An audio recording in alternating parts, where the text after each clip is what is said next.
So you're playing Withering Waves, you're doing some 10 pulls, and you get 5-star Ciaccona.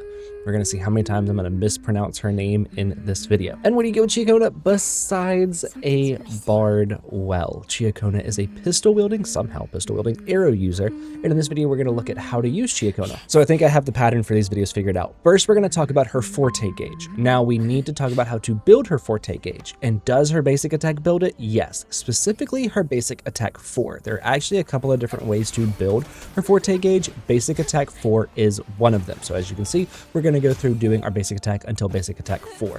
The second option is to do 3 basic attacks in midair. You have to be in midair.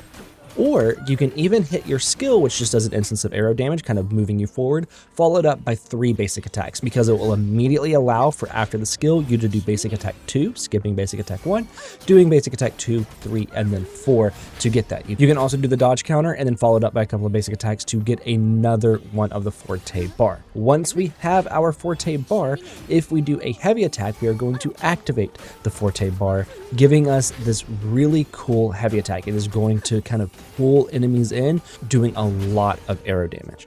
Now, something else that you might have seen are these little kind of silhouettes of Ciaccona as we are going through these kits. Now, these are going to be your ensemble sylphs. Now, the way that we get these ensemble sylphs are going to be through her kit, right? Basic attack 4. After you do that, if you move out of the way, then it is going to produce one of these. After using your skill, it is going to produce one of these. After dodge countering and then doing 2 basic attacks, it's going to do one of these. After doing the ways that essentially fill your forte gauge, you are going to leave an ensemble sylph. You can have up to 2 of them.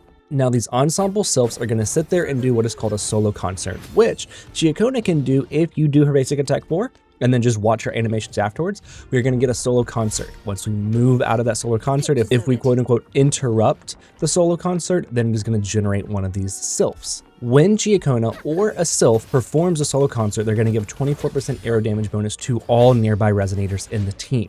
This effect is not stackable, so once you have one of them, that's the one that you're going to get. So in this particular team, it is going to be buffing Arrow Rover and GN. Obviously, Cardathea would be better than GN in this team, but GN is actually going to be a very good DPS in this team. Now, these sylphs can also finish out your attack animation. So if you're doing a basic attack 4, and let's say an enemy hits you, or it is interrupted in any form or way, the sylph can actually finish it for you.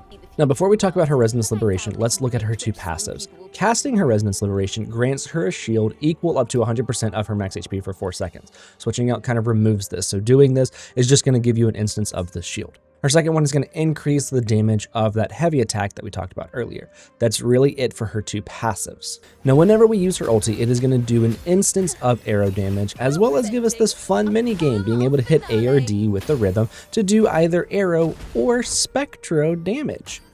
If we don't hit either of these and we immediately swap to another character, she is going to stay on the field doing this song and dance with her sylphs, pulsing out the arrow damage. By default, the arrow damage. If we are actually able to click A beforehand and trigger the Spectro whenever we swap off, it is going to deal out Spectro damage. If we do nothing and it pulses out the arrow damage, it is going to put arrow erosion on the enemy. If we hit A, it is going to instead put Spectro frazzle on the enemy. So if you're trying to run Ciaccona with somebody like Zani, then you're going to want to hit A. If you're not, then you're most likely just going to be letting it go and doing D, or not hitting anything and letting it default over to arrow erosion damage. But if we do swap to another character, Ciaccona does stay on the field and perform the entirety of this song. So you do not have to leave her on the field, though if you do leave her on the field, of course, you get this nice cool dance and minigame. Now, her outro skill is simply just going to do arrow erosion damage dealt to targets near the active resonator is amplified by 100%, right? So we're probably going to be using her ulti, and then we're going to be swapping off the field, so that way we can do the outro skill, giving a buff to the arrow erosion damage that we've been doing. And of course, her intro skill is also going to inflict a stack of arrow erosion damage as well as deal arrow damage. And then you can instantly follow it up with basic attack 3 and then going to basic attack 4, so that way you can get a very, very quick stack on the forte gauge. Now, doing a lot of this, especially like through the skill and things like that, you're going to see a little marker on the enemy. That is going to be our arrow erosion counter, kind of counting the stacks of arrow erosion. Now, arrow erosion is going to kind of do like a damage over time effect. It is going to periodically and consistently do instances of arrow damage, dealing more and more the more stacks that you have on them. But is there anything else that it does? Well, yes. If we look at her Echo set, being Gus of Welkin, the 5-piece set is going to say that inflicting arrow erosion on enemies enemies, increases arrow damage for all resonators in the team. So it's going to be buffing Arrow Rover and GN in this team.